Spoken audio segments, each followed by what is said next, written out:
Hi, everyone, and welcome to today's discussion, which is hyperglycemic hyperosmolar state, otherwise known as hyperglycemic hyperosmolar non-ketonic syndrome.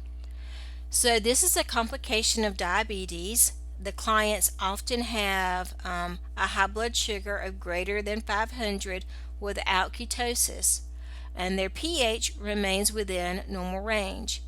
They do suffer from fluid and electrolyte imbalances.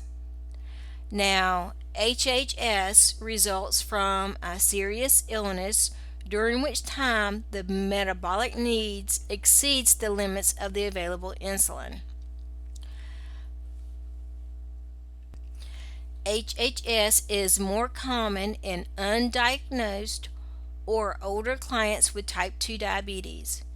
It also occurs among clients who do not have diabetes, who receive drugs that elevate blood glucose, or require kidney dialysis or TPN. Our assessment findings are hypotension, mental changes, extreme thirst, dehydration, tachycardia, and fever. They may also have signs of paralysis, lethargy, coma, and even seizures. Symptoms of hypokalemia and hyponatremia are also usually present. The physical exam, they may have dry mucous membranes and poor skin turgor. Like I said, their blood glucose levels are extremely high, and their serum potassium and sodium levels are very low.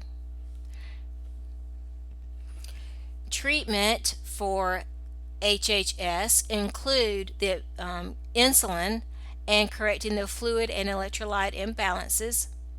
Sometimes they may need a CVP line, a central venous catheter, to monitor the hemodynamic response to the fluid replacements. So using the CVP catheter will let you know if the patient is dehydrated or overhydrated, so you can see the fluid balance with the CVP catheter.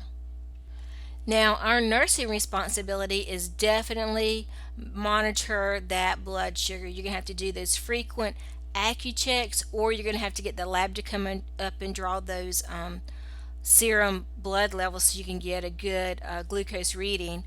You're going to look at those electrolytes. What's that potassium? What's that sodium? You're going to assess for those signs of dehydration. Now remember, your signs of dehydration are not only poor skin turgor, but it's that rapid heart rate and that low blood pressure. So you've got to stay on top of that client about with those signs and symptoms. So make sure you follow those orders, administer that insulin, give those IV fluids, and monitor those lab work. You're going to look at the eyes and nose, skin turgor, and vital signs, and like I said, those electrolyte studies. Check the level of consciousness.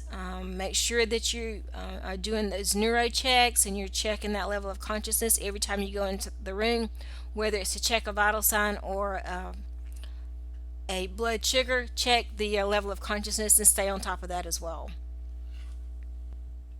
And if you have any further questions about HHS, just ask me during discussion, shoot me an email or a text, and I'll be happy to answer that for you. Thank you.